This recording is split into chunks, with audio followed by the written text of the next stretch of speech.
Oseman Grid Panel. But first, the news. With just 13 days to the general election, IEBC appears to be on the right track to the March 4th preparations. The Commission has received the second batch of ballot papers for the gubernatorial and senatorial positions. This came as election observers groups set camp in the country to monitor the much-awaited poll. KTN's Ashamwilu begins our bulletin with these details. It's the final dash for the Independent Electoral and Boundaries Commission, which is now finalizing its last logistics as it prepares for the home stretch to the March 4th general election. Monday, the electoral agency received the second batch of ballot papers for the gubernatorial and senatorial races countrywide. The ballot papers for the presidential race were already delivered last week, and now the Commission is set to receive those for members of parliament, women representatives, and county wards representatives. At a breakfast meeting held in Nairobi, the Commission's concerns on voter bribery and intimidation took center stage.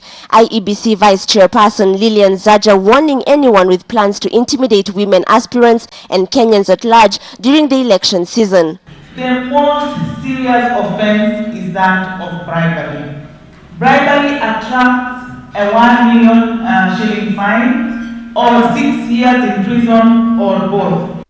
The courts, on the other hand, were hearing a petition concerning election observation.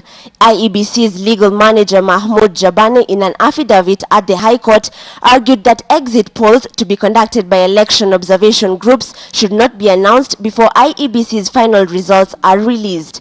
The court is set to determine the petition lodged by an activist who wants 11,000 observers, mostly from the EU and the United States, to be blocked. In his argument, Samson Ojiayo claims that the EU and the American government had taken a stand on the Kenyan poll and would not be impartial in their observation.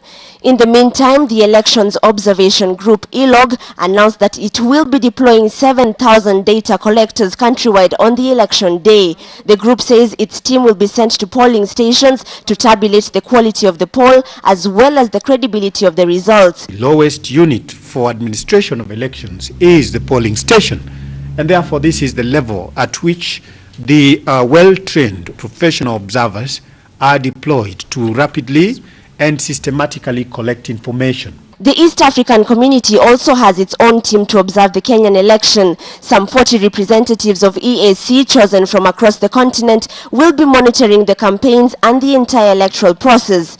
Apart from observing elections, will also provide a supportive role that enhances the credibility of the elections. EAC officials were, however, quick to clarify that the observation is unbiased and that the report will be released after all electoral results and disputes are finalized.